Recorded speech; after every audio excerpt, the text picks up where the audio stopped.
Good morning and welcome to Frankly Speaking here on WYDC TV Big Fox. I'm your host, Frank Acom, and we are broadcasting live from the Hesselson studio on Market Street in Corning. It is a rainy day, but you'll see the view of Corning here in just a little bit. But first, let's start with our interview right off the jump. Good morning. Good morning. Thank you so much for being on the program because we have a lot to talk about. You're, of course, with the Steuben County Office for the Aging. Tell us a little bit, for people that aren't aware, about the Office for the Aging and what services you provide. So we provide a lot of services to our older adult residents in Steuben County. Benefits enrollment, information for caregiving, and anything that you need to help you stay independent at home. Our main goal is to help people stay independent at home and not have to necessarily transition to a higher level of care. Now, how long have you been with the Office for the Aging? I've been with the Office for the Aging for about 10 years. Oh, wow. Wow. And now you're the volunteer coordinator, and we're going to talk a little bit about a special presentation that you have coming up. But before that, if someone's interested in volunteering, what kind of opportunities are there? So I manage our RSVP program, which is part of AmeriCorps Seniors. And so for anybody that's age 55 or older, they can enroll with us, and we partner with about 40 different agencies in Steuben County to offer over 150 different volunteer opportunities. Our goal is to match you with something that you're really passionate about, so that you can give back to the community and still maintain a purpose in your life. Isn't that nice? Do you find that it's difficult to find volunteers? Difficult for some assignments, not so difficult for others. Okay. The fun ones, you always get volunteers for, I'm sure. The fun ones that are kind of like a one and done. Look, I did something, those are great. Yeah. The ones that are kind of ongoing but really important, those are a little harder to find. And now you had mentioned off the air, but 50th anniversary of RSVP. Yes. That's amazing. Yeah, so we've been operating in Steuben County continuously since 1973. Wow. We started as a division of the Department of Social Services, and then when Office for the Aging was formed in, I believe, 1984, we were our sponsorship was transferred over to OFA. And how has it changed through the years? You've been there 10 years. How has it changed for you? It's changed a lot. So in the early days, it was more or less, let's get you involved with something. Now we're a lot more focused because it is a federal program. We have certain performance measures that they want us to try to engage our volunteers in, so that they can measure the efficacy of their volunteer work. How can people find out more about volunteering? Oh, they can just give the Office for the Aging a call, 607-664-2298, and speak to me or our volunteer engagement specialist, Crystal Watkins, and we can get you hooked up with something. Wow. Plenty to do, plenty of opportunities. Now let's talk about the upcoming events, the Senior Safety Showcase, October 26th from 1 to 4 p.m. Tell us a little bit about this.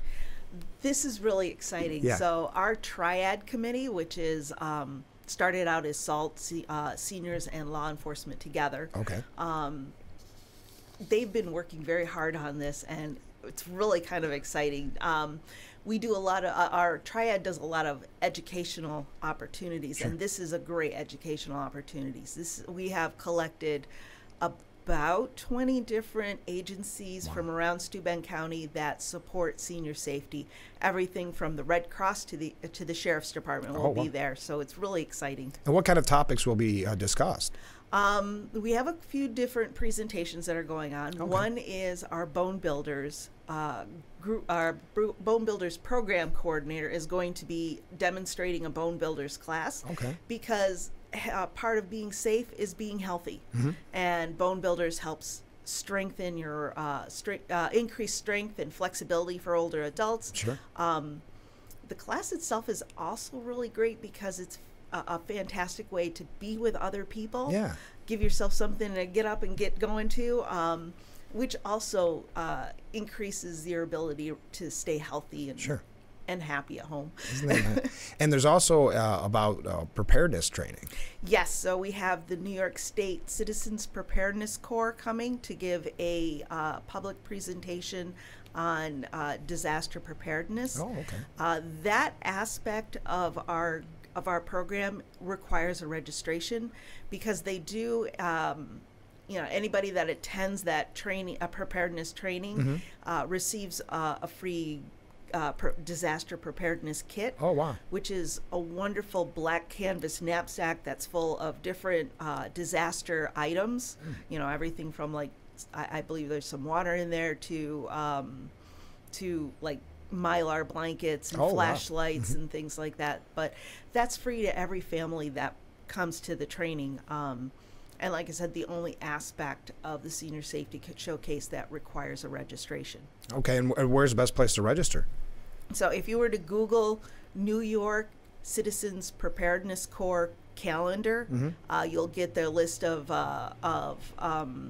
events that they're doing throughout the state, and just scroll down to the 26th and sign for the Centenary United Methodist Church in Bath. Could they also call you if they have difficulties with it? Absolutely. Okay. So if a lot of our clients at Office for the Aging don't necessarily use a computer or have access to a computer, but they want to attend these things, Right. so we can register them for them. And it's 1 to 4. Do you recommend that people block off that amount of time? They should stay for the full 4 hours, or? We Or do 3 hours. recommend, you know, Yeah. because there's a lot of great stuff. After the disaster preparedness, we have Lifespan doing, I believe it's Scam Bingo, kind of Okay. educating people what a on great scan idea. and how to prevent yourself from being scanned by coordinating it with a bingo game.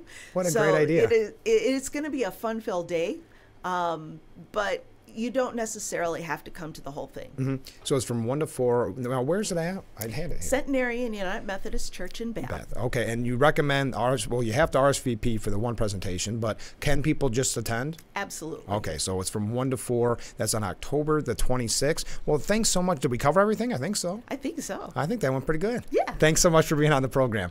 Thanks for having me. Yep, we'll be right back with Frankly Speaking here on WYDC TV. Big Fox, stay with us.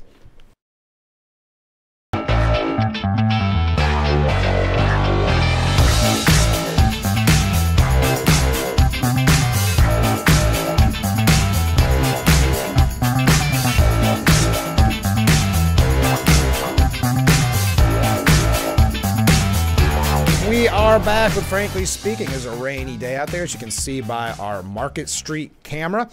I'm your host, Frank Acom. Thank you again to Christine Towner for being our guest. She's the volunteer coordinator with the Steuben County Office for the Aging. That event, again, coming up on October 26th, so we're glad that she could be a part of it. I do have to say, we have a lot of guests lined up from now until Election Day. We are starting to book up, so let me put the contact information up if you want to get a last-minute interview in. I know it's October 16th, but that is last minute for Election Day, November 7th.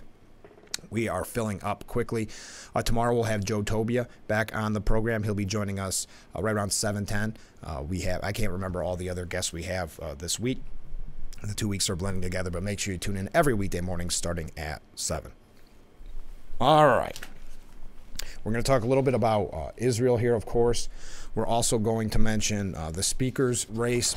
First, Israel has confirmed 155 people are being held hostage by Hamas. That is coming out of recent news from Israel. The U.S. and Israel are in talks. This is kind of interesting. It's a back and forth. I've heard that Biden might go to Israel, and then I heard that he already turned down the invite, so I'm not really sure where we stand, but according to Axios, they are still discussing it. Israel and the U.S. are discussing a possible visit by President Biden to Israel later this week. Now, a Biden visit would be both a show of support, according to Axios, for Israel amid the war with Hamas, and a message to Iran and Hezbollah not to join the fighting. And that's been a common article, a common news piece about the escalation of what could happen in the Middle East. But this is what I mean. According to the Times of Israel, after Prime Minister Benjamin Netanyahu's office leaks that the premier invited U.S. President Joe Biden to pay a solidarity visit to Israel following the Hamas massive assault, White House National Security Council spokesperson Andrea Watson says, quote, "We have no new travel to announce." That's what's being reported by the Times of Israel, so we're not really sure where that stands. It does seem like something that probably shouldn't be put out for public consumption that early in advance, so maybe they're working through that. Joe Biden, the president, gave an interview over the weekend to CBS's 60 Minutes, where he said that it would be a big mistake for Israel to occupy Gaza at this point. He was talking with, what's his first name? Is it Scott Pelley? Would you support Israel's occupation of Gaza at this point? The president was asked. Biden saying, I think it'd be a big mistake. Look, what happened in Gaza, in my view, is Hamas and the extreme elements of Hamas don't represent all the Palestinian people. And I think that it would be a big mistake for Israel to occupy Gaza again. And this is where it gets a little choppy, so deal with me. But going in, but taking out the extremists, the Hezbollah, is up north. But Hamas down south is a necessary requirement. Kind of confusing there. So Pelley said, do you believe that Hamas must be eliminated entirely? And that's what Joe Biden said, yes, I do. But there needs to be a Palestinian authority. There needs to be a path to a Palestinian state. Pelley said that path, called the two-state solution, has been U.S. policy for decades. It would create an independent nation next to Israel for 5 million Palestinians who live in Gaza or the West Bank of the Jordan River. It's weird that Pelley felt the need to go in there, almost like a Wikipedia article, and say exactly what was meant there by the president. Hey, we got a wave earlier this morning, in-person wave. Okay, so that's a quick update. Now, the U.S. is mounting a frantic effort, according to CNN, to head off a wider Middle East war. U.S. leaders are mounting an urgent effort to prevent Israel's war against Hamas and a resulting civilian catastrophe in Gaza from escalating into a widening regional conflict that could snowball into an even greater geopolitical crisis after this month's horrific attack. So we're going to take a quick break. You can weigh in on this at any point. We have just a couple of other things on this. We are going to talk about the speaker's race, some presidential race updates if we have an opportunity. So please stay with us. This is Frankly Speaking here on WYDC TV. Big Fox will be right back.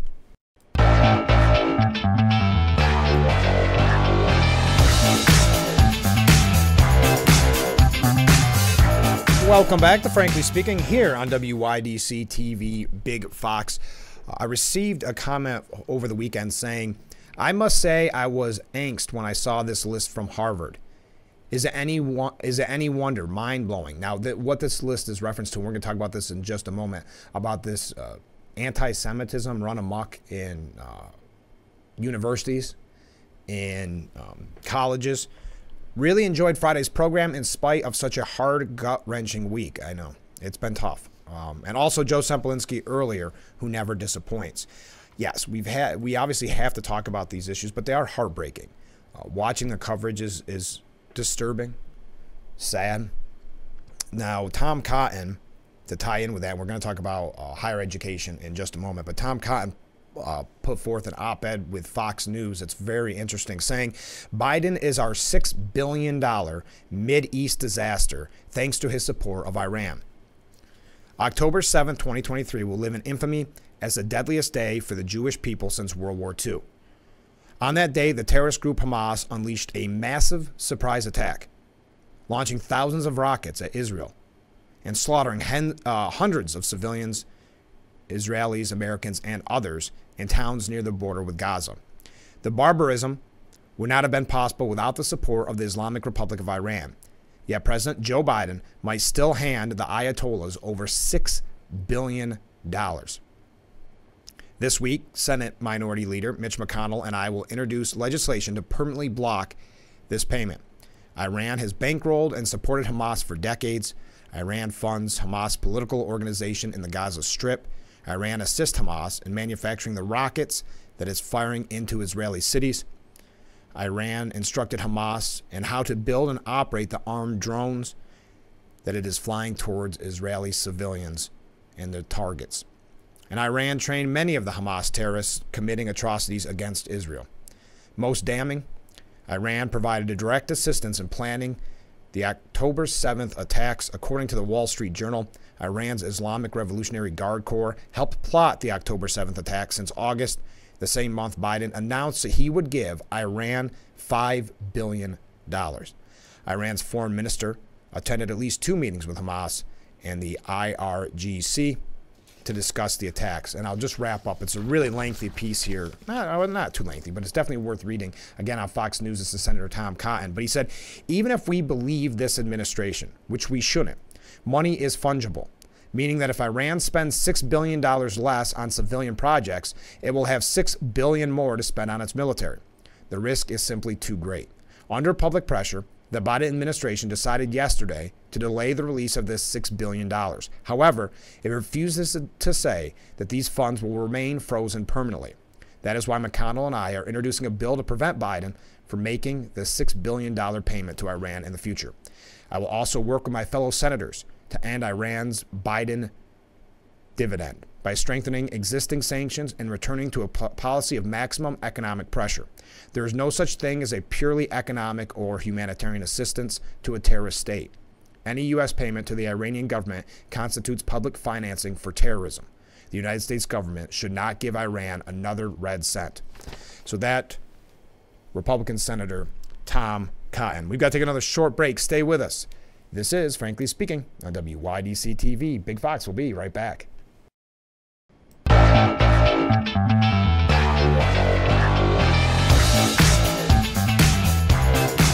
Welcome back to Frankly Speaking here on WYDC TV, Big Fox. Just a quick reminder, I mentioned this last week. I didn't mention this one. I've got my buttons screwed up, but this is good to know as well. Trick or treat festivities in downtown Corning. That's always a fun event that they do every year with the businesses. Children and families are invited to enjoy a safe and delightful Halloween experience as they collect treats from participating businesses and venues. So that's coming up on October the 31st from 4 to 6 p.m. So mark your calendars on that. This is the one I actually meant to put up because it is tomorrow. This is for our friends in the town of Irwin. A public information meeting to be held tomorrow at 7 p.m. at the Coopers Plains Long Acres Fire Department, 210 Main Street in Painted Post. It is to address a request to allow chickens in residential districts. So if you are in the town of Irwin, spread the word.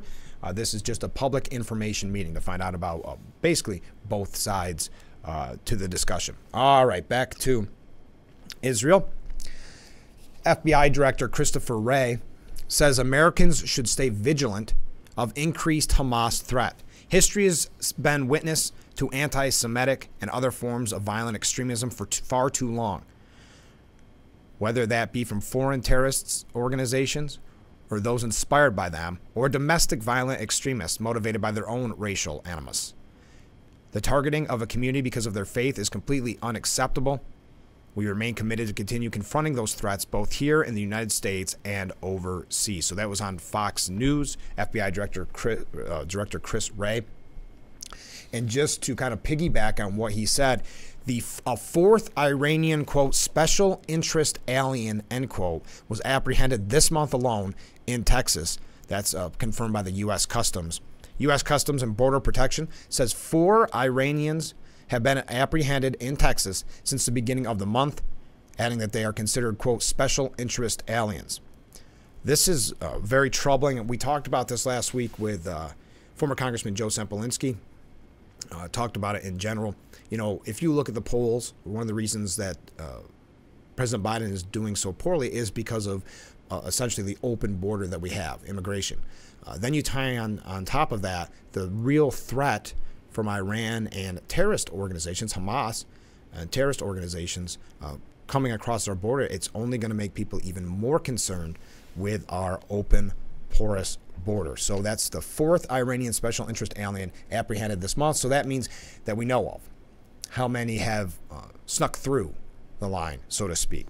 So we mentioned that one person who commented over the weekend about Harvard, and we're seeing more and more of this. Harvard is kind of a main focus because they seem to be so outspoken in their support of Hamas. You have a petition now to oust a controversial Columbia University professor who has an ugly track record against Israel. This is coming from the New York Post. The petition has garnered 20,000 signatures. Tenured politics and history teacher Joseph Massad, who was previously probed by the Ivy League school in Manhattan for allegedly anti-Israel remarks in his class, is now under fire for, quote, condoning and supporting terrorism. That's according to the student who started the petition. The petition targets Massad over his screed on a site called Electronic something that was posted one day after the brutal Hamas massacre on the Jewish nation, in which he hails the, quote, stunning victory of the Palestinian resistance against cruel colonizers.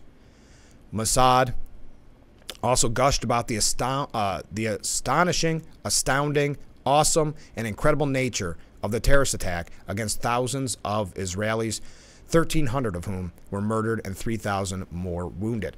So there's a piece about this that ties in general, and this is from Glenn H. Reynolds at the New York Post, and he says, pro-Hamas protests show how higher education has finally crossed the line. And we had this for you on Friday as well, where we said it's really opened the eyes for many people of just how bad these universities have become. Higher education may finally have crossed the line, said Glenn Reynolds. With the horrific massacres, rapes, and infant murders and kidnappings Hamas proudly perpetrated in Israel, much of the American academic community, especially at elite universities, sided with Hamas. And that's not playing well with the general public. The Harvard students have since deleted their statement, but it was too little too late because it lives on the internet forever. They deleted it because many major firms announced that they won't hire anyone on that list.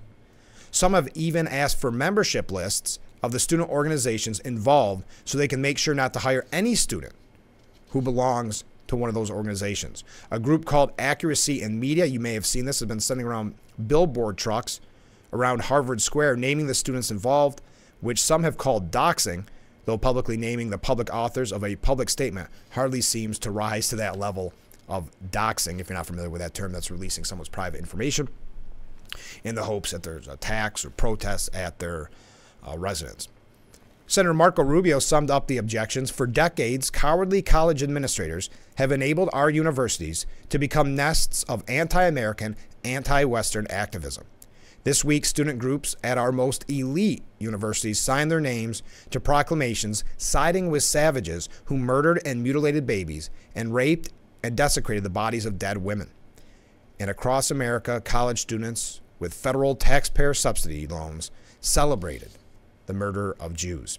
Famed historian Victor Davis Hanson observed Americans knew higher education practiced racist admissions policies. It has long promoted racially segregated dorms and graduations, and de facto it has destroyed the First Amendment. But the overt support for Hamas killers by the diversity, equity, and inclusion crowd on a lot of campuses exposes to Americans the real moral and intellectual rot in higher education. Now, Glenn Reynolds said it's almost amusing to see the shocked reaction of elite university students and administrators to the notion that people might object to their statements. In their worlds, endorsing murder, rape, and torture isn't objectionable, so long as the perpetrators are deemed oppressed. It turns out others can disagree with that statement. There may be a sea change in attitudes. We've long known higher education breeds a lot of silly and sometimes dangerous ideas. But this is too much. In much the same way George Floyd's death sparked a nationwide movement to change policing, the moral blindness of our alleged betters in elite universities is finally producing meaningful blowback and calls for fundamental change. That's good. It's time, past time, to change the increasingly toxic industry. And it is an industry. And so many, especially the professors, live in this bubble where they don't believe that they'll ever get any pushback because, let's face it, they're surrounded by yes people, the students, who have to hang on to their every word. And now that they're getting some pushback, they do not know how to handle it.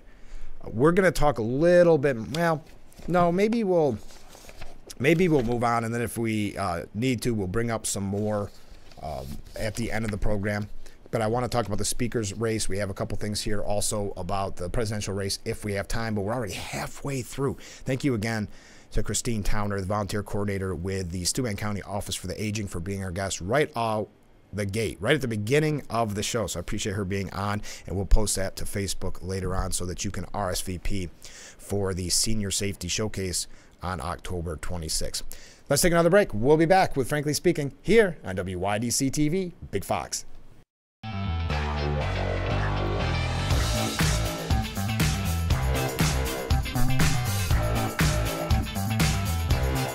And we are back, Frankly Speaking, here on WYDC TV, Big Fox. I'm your host, Frank Acom. We're broadcasting live from the Hesselson studio on this rainy day on Marcus Street. So Jim Jordan is facing an uphill battle when it comes to, well, they keep saying it, the House chaos, as the House chaos drags on. This coming from CNN, chaos being used way too frequently. On the floor, Jordan can afford to lose only 4 Republicans if every member votes, because the Speaker needs a majority of the full House to be elected. But last week, 55 Republicans voted inside the GOP conference against committing to supporting Jordan on the floor, and a senior Republican House member told CNN he believes there are still roughly 40 no votes. So he's got a lot of work cut out for him, Jim Jordan. The senior Republican told CNN he's spoken to 20 members willing to block Jordan's path to the floor and a potential roll call vote on Tuesday. But another GOP source familiar with the matter said Jordan has had positive conversations with members and believes by Tuesday evening he will be elected Speaker. The source said it was likely the vote would happen Tuesday and noted that Jordan may decide to go to multiple ballots on the floor if necessary to win a majority. So it's going to be chaotic. The Fox News put together what to look forward to. It sounds like the vote could be as early as tomorrow. So we're not going to go through all of the back and forth and what may happen. And we'll have plenty of time to talk about that after. But we know who our real leader is. I'm more solidly behind McCarthy now than ever, said Representative Carlos Gimenez. We need Kevin McCarthy back. Interesting. Well, they said maybe a consensus, or is that the right word? Maybe just a speaker to rally the troops together. They said maybe they could put Kevin McCarthy back in. I just don't see that being the case. CNN's Harry Enton suggests a House Speaker crisis is a symptom of the historic divide in the Republican Party. You may have thought it was a Democrat who recently said the House Republicans were in the same stupid clown car with a different driver. And while I'm sure many Democrats feel that way, it was Republican Representative Dusty Johnson who uttered that memorable phrase. The episode shows the divide in the House. Again, this is coming from CNN, so we'll take it with a grain of salt. It's not just over ideology, but also over trust in their leaders to compromise in a way that makes the party happy. Well, I think this just proved a couple things with Kevin McCarthy's ouster.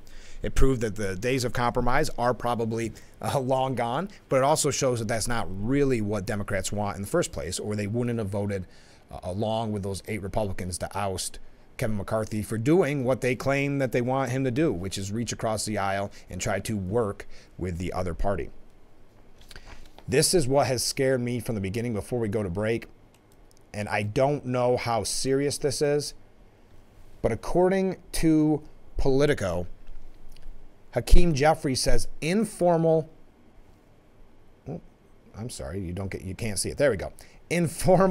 discussions are underway on the speakership mess. Talks of a possible bipartisan solution to the House Speaker standoff that has created, there's that word again, chaos in the Republican caucus are underway. House Minority Leader Hakeem Jeffries said this on Sunday. Quote, there are informal conversations that have been underway. When we get back to Washington tomorrow, it's important to begin to formalize those discussions. When asked what House Democrats might be asking for in a deal with House Republicans, Jeffries said his caucus wants, quote, to ensure that votes are taken on bills that have substantial Democrat support and substantial Republican support so that the extremists aren't able to dictate the agenda. Now, I don't know whose name could be thrown around. I know that I don't see Democrats supporting Jim Jordan. The goal for Democrats, Jeffrey said Sunday, is to ensure that extremists don't run everything. Then you shouldn't have voted with those 8 Republicans then to oust McCarthy. It's kind of disingenuous to say these things now, isn't it? The current rules of the House have facilitated a handful of Republicans being able to determine what gets voted on in the House of Representatives, and that undermines the interests of the American people. We can change the rules to facilitate bipartisanship, and that should be the starting point of our conversation. Well, this bipartisanship, then why, again, did you vote to oust Kevin McCarthy? It's tough to take you seriously or at face value when you're saying that now after the fact, because isn't that exactly what McCarthy did? He worked across the aisle. He worked with the Democrats, and what was his thanks for it? Being ousted or with that continuing resolution? We have to take another short break. We're going through a lot this morning, aren't we? Thank you to everybody who have been reaching out, weighing in on these topics. What do you think? Do you see a scenario, and I know we brought this up last week with former Congressman Joe Sempolinski, that could a handful of Republicans, what you would say more moderate Republicans, or rhino is a term thrown around a lot, could they side with Democrats to get either a moderate speaker or a Democrat speaker? That's going to be interesting, and I guess time will tell and play out on that. So you can weigh in on this as well. Let me put up my contact information. Again, we are booking up very quickly. So if you are running for office or someone you know is running for office and want to be on the program before Election Day on November 7th, please contact me as soon as possible. As a matter of fact, after the program, I've got a few people to reach out to and just confirm, but we are booking up very quickly. It's hard to believe that that Election Day is nearly here, November 7th. Coming up very, very quickly. Okay, let's take another short break. We'll be back with Frankly Speaking here on WYDC TV, Big Fox. Yeah, do I have to take a break? I do. Yeah. We'll be right back. Stay with us.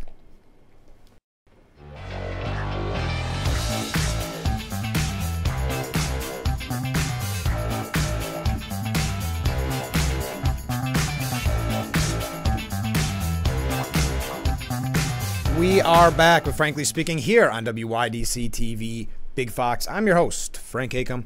We are broadcasting live from the Hesselson's studio here on Market Street in Corning. Thank you so much for joining us. We're going to change up the topics here to something completely different than we're going to, as normally is the case. We're going to run through some quick pieces right at the end. But according to the New York Post editorial board, the wheels are coming off of New York's insane alternate energy plans. And I know we keep putting off, but we are going to talk with Assemblyman Phil Palmisano soon about this exact topic. But New York State's insane renewable energy plan is starting to implode. The sooner Governor Kathy Hochul and other leaders admit the truth, the better. On Thursday, the State Public Service Commission nixed a request for vastly greater subsidies, about $12 billion worth, for 90 alternative power projects that are supposed to provide a quarter of the state's electricity by 2020. By 2020? What?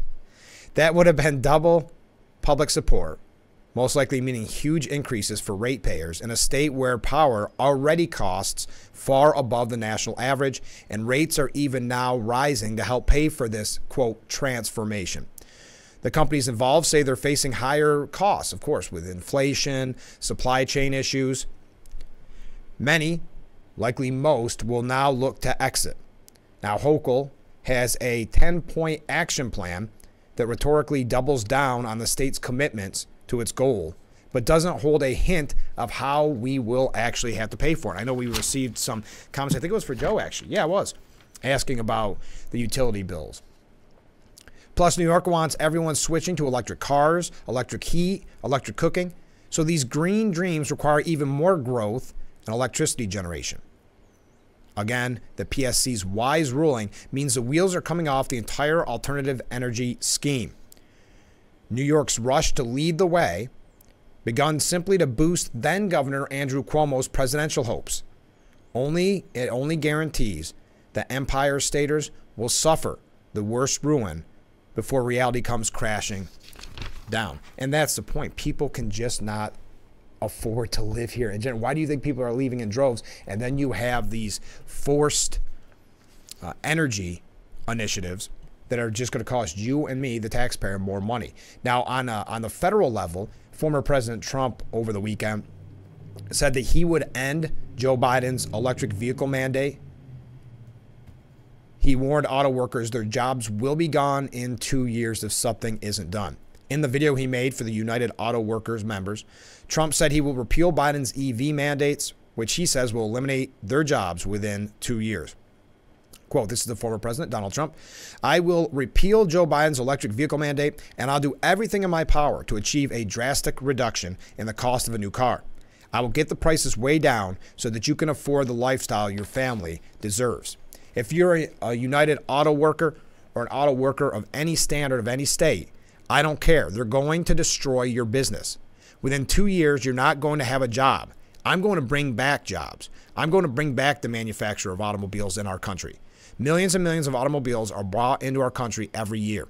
And we're going now to make our own automobiles like we used to many years ago. Tell your union head, tell him to not endorse the Democrats who are going to put you out of business. You're going to be out of a job. Doesn't matter what you get on an hourly basis. You're going to be out of a job within 2 years. I'm going to make you rich. I'm going to get you a job. You're going to make a lot of money and you're going to make a lot of cars. We're going to bring back the car industry to America. So that is former President Donald Trump. Well, speaking of that, we're going to talk a little bit about the campaigns. We may get back to some updates on Israel. Go through a couple last-minute things as we wrap up this edition of Frankly Speaking. Stay with us. We will be right back after this quick commercial break. Stay with us.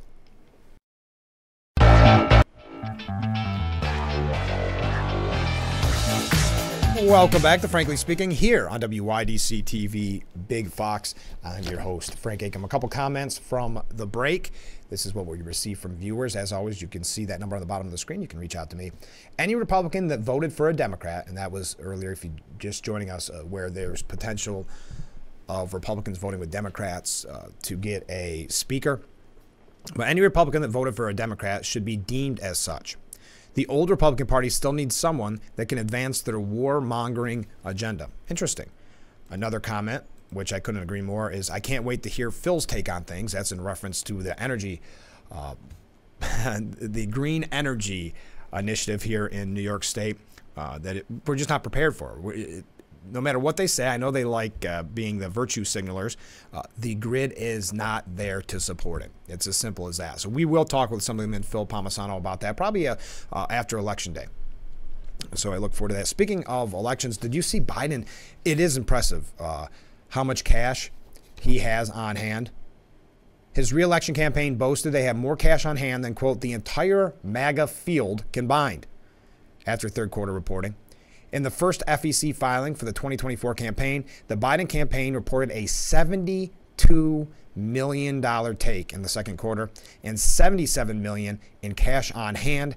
That's more than doubling Trump's haul. On Sunday morning, the Biden-Harris campaign released their third quarter numbers, which again far outstripped Trump's haul, but not by quite as much. And I guess Pence is, his campaign is going bankrupt. According to NBC, former Vice President Mike Pence's 2024 campaign faces a potentially existential cash squeeze, with debt already piling up. So what is it? Why is Pence running? Is it an ego thing? Is it to stay relevant in his mind? I mean, he hasn't seen any type of uptick. And I think the last debate, he was pretty much mocked for his performance. The campaign told NBC News it will report having raised $3.3 million in the third quarter, with $1.2 million cash on hand and $620,000 in debt. When his campaign finance filing is due to be made public, would have been yesterday. Pence himself chipped in $150,000 from his personal funds, the campaign said. Wow. All right, we've got to take another short break, and then we are going to wrap things up here on Frankly Speaking. So stay with us. We will be right back after this.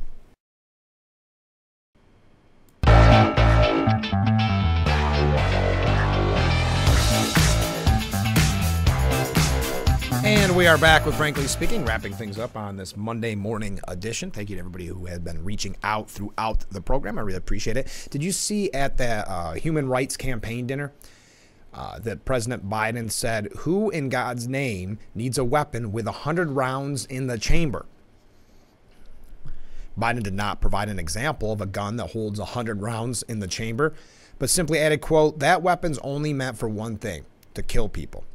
Biden emphasized that an assault weapons ban was enacted once at the federal level and declared, as long as I'm in office, I'm not going to stop until we get it done again. Miranda Devine has an interesting piece. Sorry, we don't have time to get to it, but it's 1984 all over again in Biden's, quote, police state. That's Miranda Devine at the New York Post with an article that came out this morning talking about a totalitarian turn, which is a mouthful. The legacy media also has, and this is about Israel, decries both sidesism, except when it involves Israel and Hamas. So that's another piece that I would highly recommend at Fox News. Now, retired U.S. General, remember this man, David Petraeus, who led America's wars in Iraq and Afghanistan, said last week's Hamas attack was far worse than 9/11. This is the equivalent of the U.S. having experienced over 40,000 losses rather than the 3,000 terrible losses that we sustained in the attacks on 9/11. This should be a cautionary tale from our experience in the wake of the 9/11 attacks. Some of the actions that we took, we look at differently now. And there will come a time where some of the actions that will be taken by Israel will be looked at in a different way as well. I actually think that there is a consciousness of this in Jerusalem. Chuck Schumer, who is in Israel, I guess they actually had to take cover at one point, go to a secure location. But Senate Majority Leader Chuck Schumer denounced U.S. protests against Israel's retaliatory strikes on Gaza and calls for a ceasefire from some of his fellow Democrats during an interview with The Post Sunday. The New York Democrat said he'd work to ensure that Israel has everything they need to totally eliminate the terrorist group from the Gaza Strip, adding that he feels vindicated in opposing former President Barack Obama's release of money to Iran in light of Tehran's aid to Hamas. If the threat of Hamas is not eliminated, they will do it again. He said when asked specifically about House Democrats, including AOC, calling for a ceasefire following the terror group's surprise attacks on Israel. I wish protesters, this is again Chuck Schumer, I wish protesters could have listened to the 12 families we had whose relatives were taken hostage. Every one of the senators was crying. All the people were crying. And I said, I wish those who think Israel is wrong should just listen to these parents and the anguish they face through a brutal, brutal Hamas. We are out of time. Oh, John Bolton. Dennis Miller used to call John Bolton the nuclear walrus. But John Bolton has a piece at the New York Post saying, Appeaser-in-Chief Biden doesn't understand Iran, and it's proven deadly.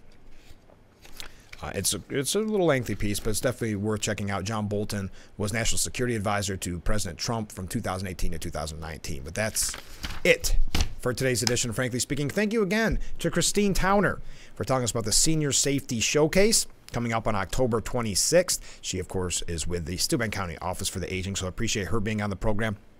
I hope you have a great day. Tomorrow, Joe Tobia will be our guest, so make sure you tune in starting at 7 for Frankly Speaking here on WYDC TV. Big Fox, we'll see you then.